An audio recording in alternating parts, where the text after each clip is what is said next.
Tu coche huele a grasa. Y la verdad, tú también. Mi hijo lo soltó sin levantar la vista el pulgar, todavía deslizándose por el teléfono. Las palabras cayeron como si hubieran estado esperando el momento perfecto, casuales, ensayadas, casi aburridas. Yo acababa de entrar con la mañana todavía pegada al abrigo. Afuera el aire estaba fresco y callado, de esos que te hacen sentir invisible de una forma bonita. Adentro era distinto, pesado, gastado. Mi hija soltó una risa desde la mesa corta y filosa que no tenía nada que ver con algo gracioso. Yo todavía traía en la mano la bolsa de papel, caliente por abajo, un poco húmeda, donde se había asentado la grasa. Había recogido el desayuno, en la última entrega, un pedido de más pagado de mi bolsillo, porque sabía que pronto se levantarían. ¿Al menos trajiste lo correcto esta vez?, preguntó ella, estirando la mano hacia la bolsa antes de que yo contestara. La dejé sobre la mesa con cuidado. A mis 73 años ya llevaba varias horas de camino. Las calles estaban vacías cuando empecé con los faroles todavía encendidos y el cielo sin decidirse. Para cuando regresé, el mundo ya se había puesto en marcha. Solo que esta casa no. El fregadero estaba lleno. La basura seguía ahí. 2 sobres sin abrir reposaban en la encimera, los 2 a mi nombre. Deberías pensar en dejar ese trabajo, dijo mi hija, sacando algo de la bolsa. Es vergonzoso. ¿Vergonzoso? Lo dijo como si fuera un hecho, no una opinión. Como algo que ya todos habían aceptado. Mi hijo, por fin, levantó la mirada solo lo suficiente para asentir. Yo no respondí.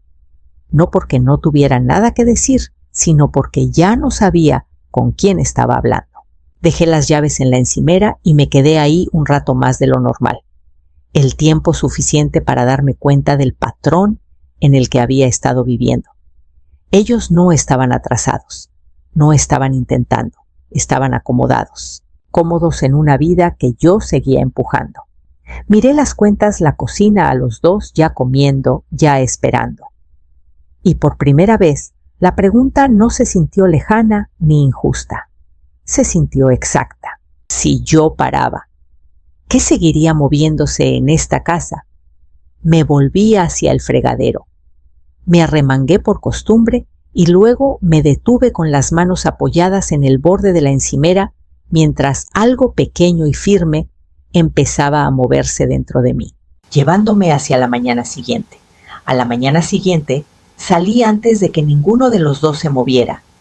La casa estaba en ese silencio, conocido, pesado, quieto, como si nada adentro tuviera motivos para despertar todavía. Me moví sin encender luces, agarrando las llaves, el abrigo, la misma rutina que mi cuerpo conocía mejor que yo. Cuando arranqué el coche, el cielo seguía indeciso. Las calles casi vacías. Los pedidos llegaban uno tras otro. Cafeterías fondas, lugares que abrían temprano para la gente que sí tenía a dónde ir. Trabajé toda la mañana sin pensar mucho. Era más fácil así. Cuando regresé, ya casi era mediodía. La casa había cambiado en detalles pequeños. Un gabinete abierto, la televisión prendida, pasos en el piso de arriba, señales de vida, pero no de movimiento. ¿Trajiste huevos?, gritó mi hijo antes de que yo cerrara la puerta.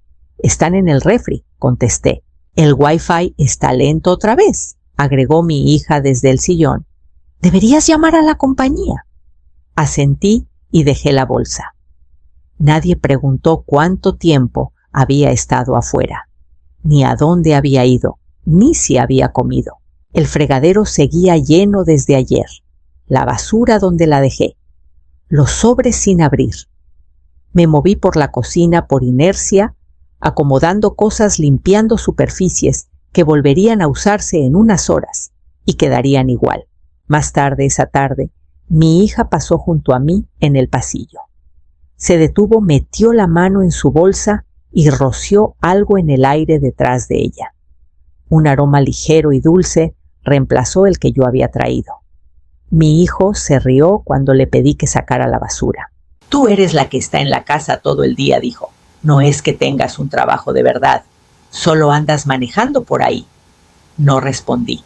Esa noche, mientras estaba en la encimera, él miró alrededor de la cocina y soltó casi de pasada. Antes cuidabas mejor la casa. Antes. Dejé que esa palabra se quedara donde cayó. Nada a mi alrededor había cambiado. Las mismas paredes, los mismos cuartos, las mismas responsabilidades esperando donde las dejé. Solo una cosa se había movido, mi energía. Y de pronto algo se volvió claro como nunca antes. Ellos no se habían vuelto dependientes. Se habían acostumbrado a que los llevaran. No era mi intención escuchar. Pasaba por el pasillo cuando oí la voz de mi hijo más baja de lo normal, la que usaba cuando creía que algo importaba. Me detuve sin pensarlo, una mano apoyada en la pared, mientras sus palabras llegaban justo lo suficiente. Si en cuanto la casa quede a nuestro nombre, la refinanciamos, dijo. Hizo una pausa. Luego más ligero, casi seguro.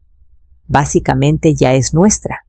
Me quedé ahí más tiempo del que debía.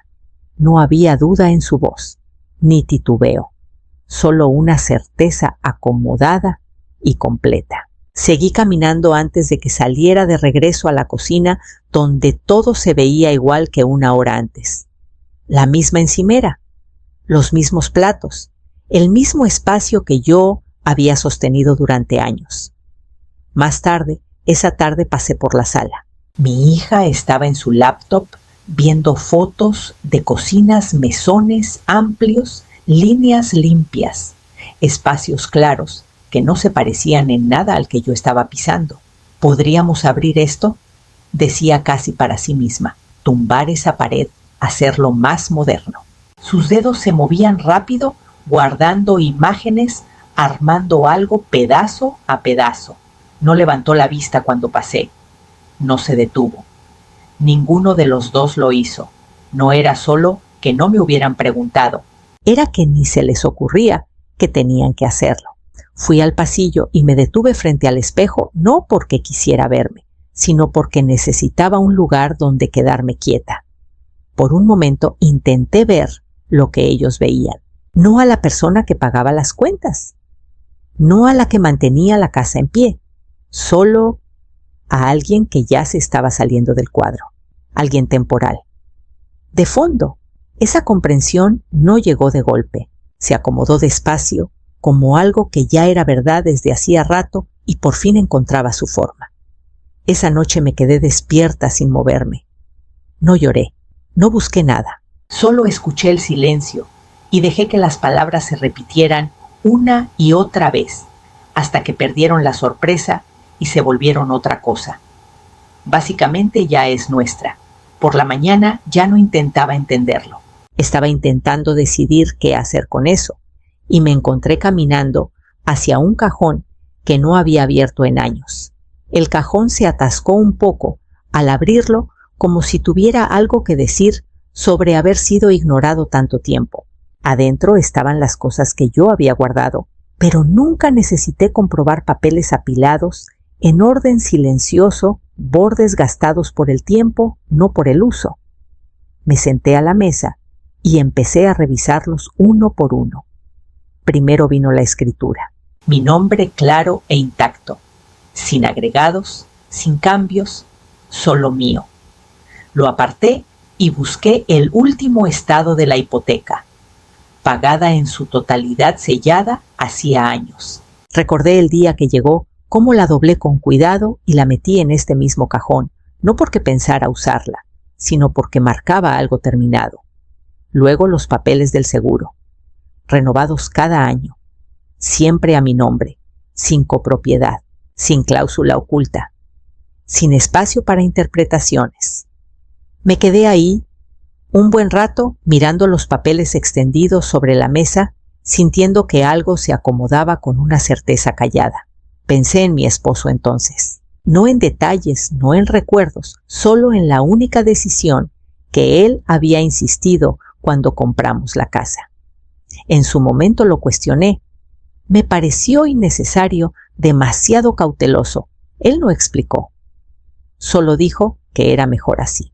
Ahora sentada con todo frente a mí, entendí lo que me había dado sin decirlo. Claridad.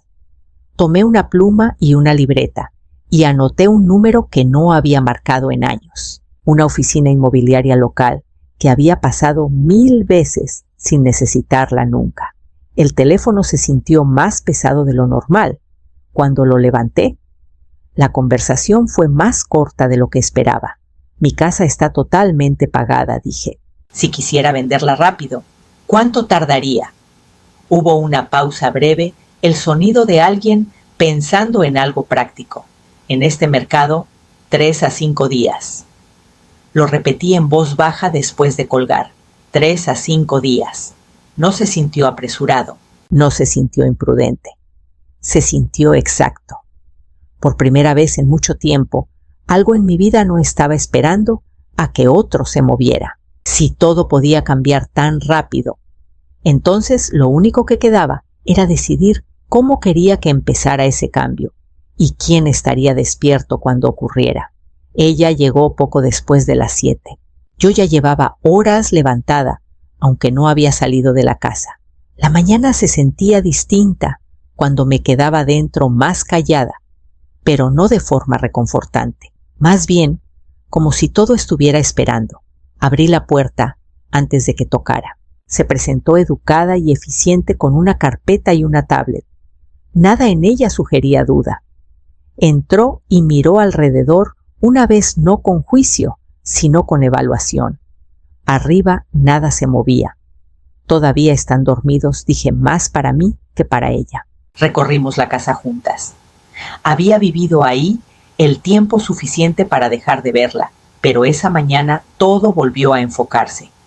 Los gabinetes que había limpiado 1000 veces, los bordes de los mesones gastados justo donde mis manos se apoyaban, los espacios callados que había mantenido en orden sin que nadie lo notara. Hizo preguntas mientras caminábamos. Edad del techo, estado de la plomería, cuándo fueron las últimas reparaciones. Respondí cada una sin pensar. Luego se detuvo en la cocina y preguntó: «¿Ellos saben que vas a vender?» No miré hacia arriba al contestar. «No», asintió una vez, sin sorpresa, sin preocupación, solo reconocimiento. Seguimos más despacio ahora. En la sala se volvió hacia mí otra vez. «¿Buscas la venta más rápida o el mejor precio?» Lo pensé un momento, no porque no lo supiera, sino porque quería oír cómo sonaba en voz alta. «Limpia», dije. Entendió al instante, sin complicaciones, sin negociaciones largas, sin espacio para que nada se atrasara o se deshiciera. Tomó algunas notas, ya avanzando en su mente. La decisión ya no se estaba formando, estaba tomada. Desde arriba se oyó movimiento, una tabla del piso crujiendo, una puerta abriéndose. Mi hijo fue el primero en bajar. Se detuvo al verla parada en la cocina, carpeta en mano, como si algo hubiera interrumpido la mañana que esperaba. Sus ojos fueron de ella a mí y de vuelta. «¿Qué está pasando?» No me apresuré a contestar. Dejé las llaves en la encimera en el mismo lugar de siempre y lo miré de frente. «Ella está aquí para ayudarme a vender la casa». Por un momento nada se movió. Luego soltó un respiro corto, casi una risa, como si esperara que el resto de la oración se corrigiera sola. Que los pasos bajaron más rápido desde arriba. Mi hija apareció al pie de la escalera ya tensa. «¿Quién es esa?» «Es una agente inmobiliaria», dije. «Estoy vendiendo la casa». Esta vez el silencio no aguantó. «¿No puedes hacer eso?», dijo mi hijo de inmediato, con la voz más filosa.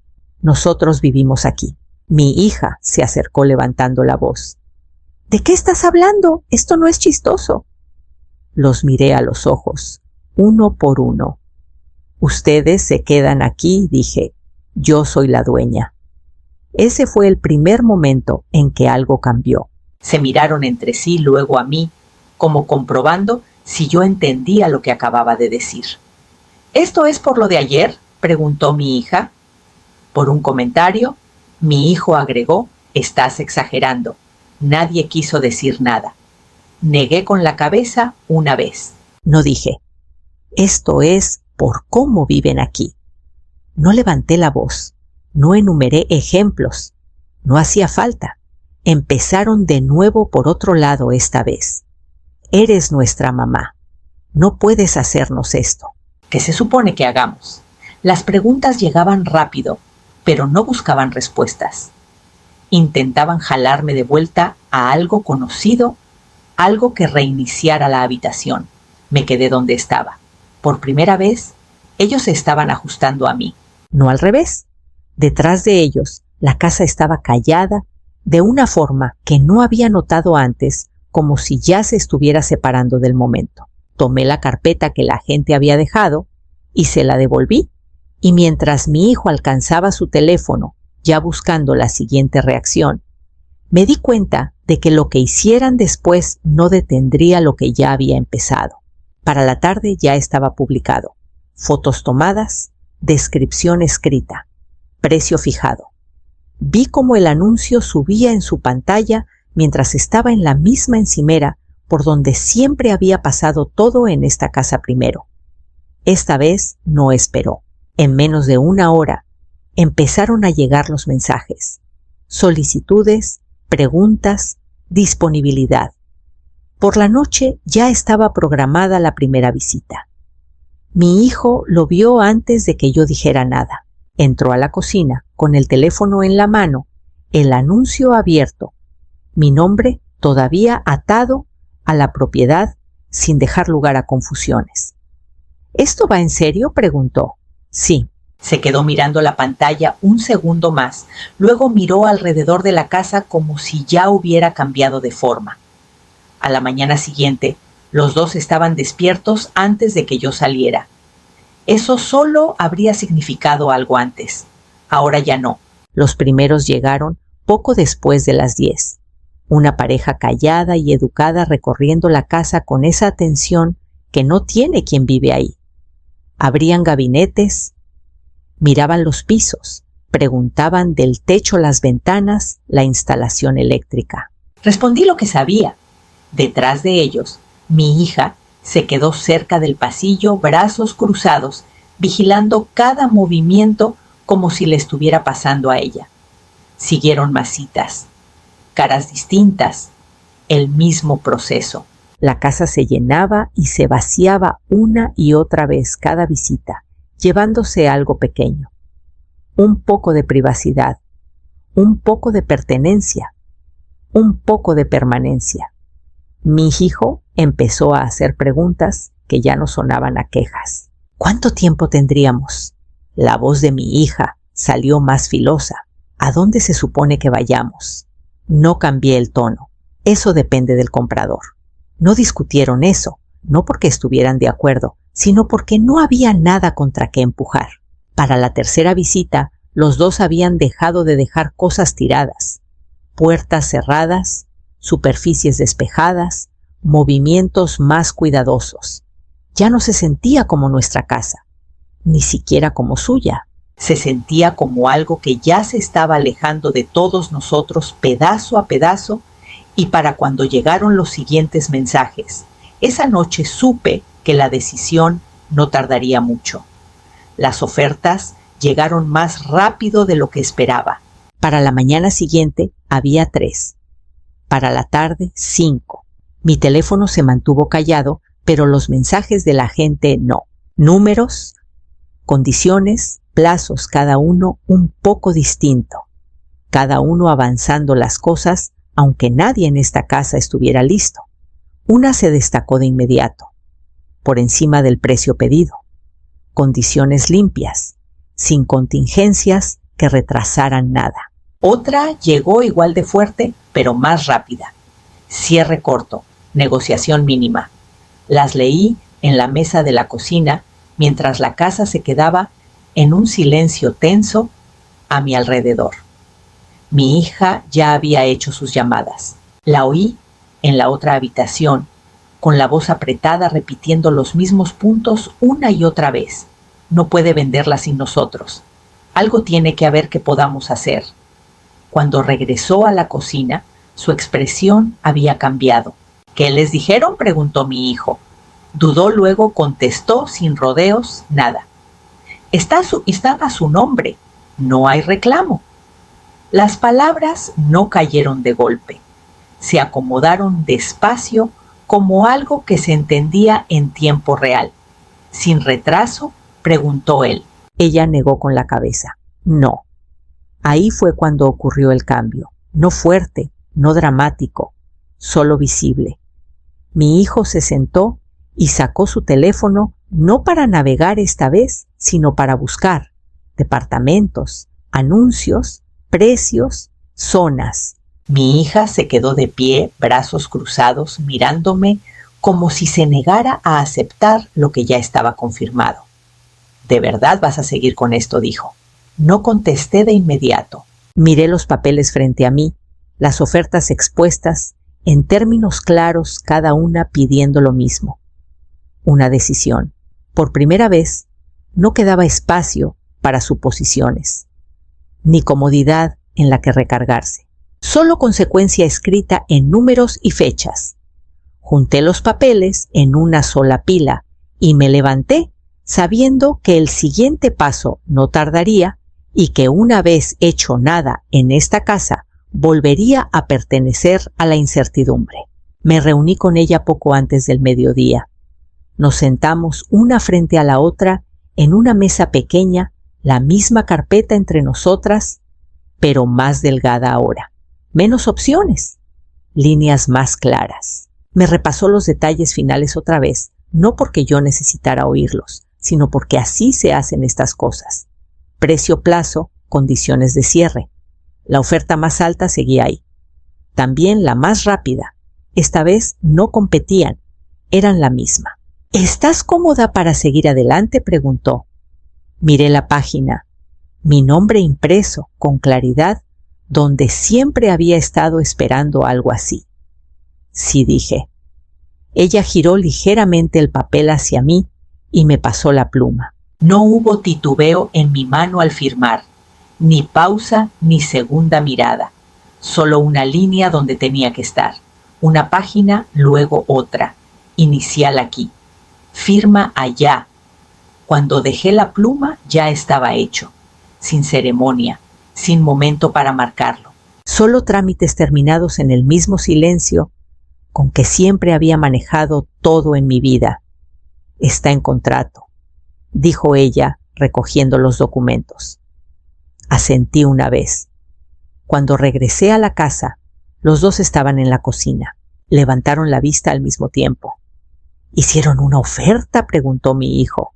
Sí, y dejé las llaves en su lugar de siempre. Está en contrato. Las palabras no resonaron. Se acomodaron. Mi hija no habló. Mi hijo abrió la boca, luego la cerró, como buscando algo que todavía pudiera cambiar el resultado. No había nada, ningún argumento que deshiciera una firma, ninguna explicación que pudiera revertir lo que ya había avanzado. La casa se sentía distinta, de una forma que no se veía, solo se reconocía, ni nuestra, ni de ellos, solo algo que ya estaba en transición, 30 días. Eso era todo lo que quedaba. Me quedé ahí, un momento consciente de lo definitivo que era todo y de lo calladamente que había ocurrido, y me di cuenta de que la decisión no había empezado. Esa mañana se había estado formando mucho antes de que yo tomara la pluma. Los días después se movieron distinto, ni más lento ni más rápido, solo más claros. Las cosas empezaron a desaparecer de la casa en formas pequeñas y prácticas. Primero las cajas, luego lo que las llenaba. La cocina se volvió más callada. La sala tenía menos. El espacio empezó a abrirse en lugares que no había visto en años. Nadie dijo mucho. Mi hijo se ajustó sin hacer drama. Hizo llamadas, empacó lo necesario, mantuvo sus movimientos contenidos. No hubo disculpa, pero sí algo más, una conciencia que antes no estaba. Mi hija se fue antes de lo esperado. Una tarde sus cosas simplemente ya no estaban. Sin conversación, sin intento de regresar a nada de lo que se había dicho. Solo ausencia limpia y completa. La casa siguió vaciándose. Sin sus voces, los cuartos se acomodaron en algo neutral, ni tenso ni cálido, solo callado. Me quedé hasta el último día. No había mucho que llevar. 2 bolsas, unas cuantas cosas que elegí conservar porque eran mías, no porque pertenecieran a la casa. Recorrí cada cuarto una vez no para recordar, sino para confirmar. Todo estaba donde tenía que estar. Nada me esperaba ya. Cerré con llave y dejé la llave donde la habían pedido. El camino se sintió conocido de otra forma. Las mismas calles, las mismas vueltas, pero sin nada jalándome de regreso. Cuando llegué al nuevo lugar, solo me tomó unos minutos meter todo. Espacio pequeño, limpio, suficiente. Nadie más tenía llave. Nadie más esperaba nada de él. Me senté sin prender nada, sin televisión, sin ruido, sin movimiento en otro cuarto. Solo quietud. No estaba vacío. Estaba callado de una forma que no me pedía nada. Por primera vez en años, no había nada en mi día que perteneciera a alguien más. Ninguna lista esperando. Ninguna voz llamando desde otro cuarto. Me quedé ahí, un rato dejando que eso se acomodara, entendiéndolo no como algo que había perdido, sino como algo de lo que había salido, y mientras la luz de la tarde se movía por el piso, volví a tomar mis llaves, sabiendo exactamente cómo empezaría la mañana siguiente.